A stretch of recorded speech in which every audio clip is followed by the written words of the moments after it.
All right, welcome to The Explainer. So, have you ever had that feeling like you've read all the books, learned all the facts, but still feel like you haven't really lived? Well, that's exactly the crisis at the heart of Goethe's incredible masterpiece, Faust. And his solution? It's pretty out there. He decides to ditch knowledge altogether and dive headfirst into the raw power of magic. So, when we first meet our guy, Faust, he's at rock bottom. I mean, this is a brilliant, super celebrated scholar who's mastered like every field of study you can think of. But he is just consumed by this deep, deep dissatisfaction. He's come to the conclusion that all his books, all his theories, they've taught him absolutely nothing about what it actually means to be alive. And what does he do? He just turns his back on everything he's ever known. He completely rejects that whole world of dry, dusty scholarship. And what does he turn to? The wild, unpredictable, and totally visceral power of alchemy and magic. And look, this isn't him just picking up a new hobby. No, this is a complete and total rejection of knowledge in favor of intense, raw, direct experience. Okay, so to really get what's driving Faust's journey, we've got to look at these two worlds that are just pulling him in opposite directions. So on one hand, you've got the world he is absolutely desperate to escape. Picture it, his dusty study, which is basically a prison made of books and abstract theory.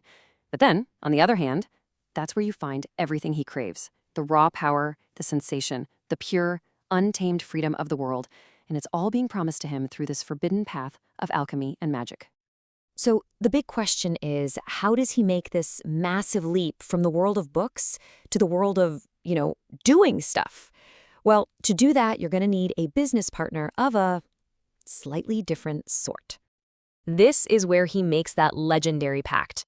He literally wagers his soul with the demon Mephistopheles. And the bet is this. Mephistopheles can have his soul the moment Faust finds a single moment of such perfect happiness that he wants it to last forever. A moment Faust is convinced will never, ever come. And in return for this wager, Mephistopheles will give him a front row seat to every single worldly experience he could possibly desire. This whole theme of alchemy and transformation, it runs deep. It's not just something he does, it's something he is. Goethe even hints that Faust himself is like an alchemical combination, a kind of magical fusion of the ambitions and the raw potential he sees in other people around him. It's such a cool way to show that his journey is really about forging a brand new self from all these different worldly elements.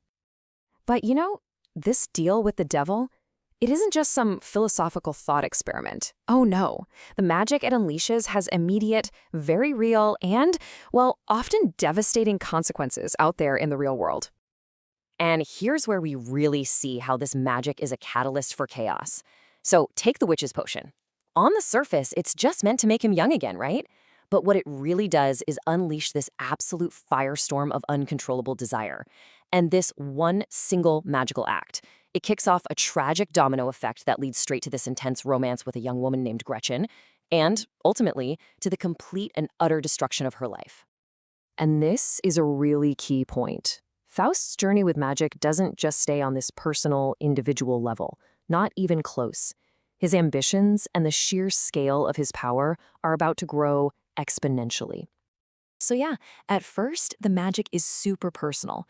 It all starts with just one potion, right? A simple little thing designed to change one man's life, to give him back his passion. But that small personal desire, it absolutely explodes into world-altering ambition. Faust's magic scales up, like incredibly fast. He goes from just trying to change himself to trying to change the entire fabric of an empire. I mean, just look at this progression. It's wild. He goes from a simple love potion to literally propping up an entire empire's failing economy by creating magical paper money out of thin air. We even see his old partner succeed in creating life itself through alchemy. And then, before you know it, Faust is using a combination of magic and engineering to win wars for that same emperor. His whole quest for experience has morphed into a full-blown pursuit of ultimate power. Okay, so after all of that, the magic, the power, the tragedy, the creation, where does this all end up?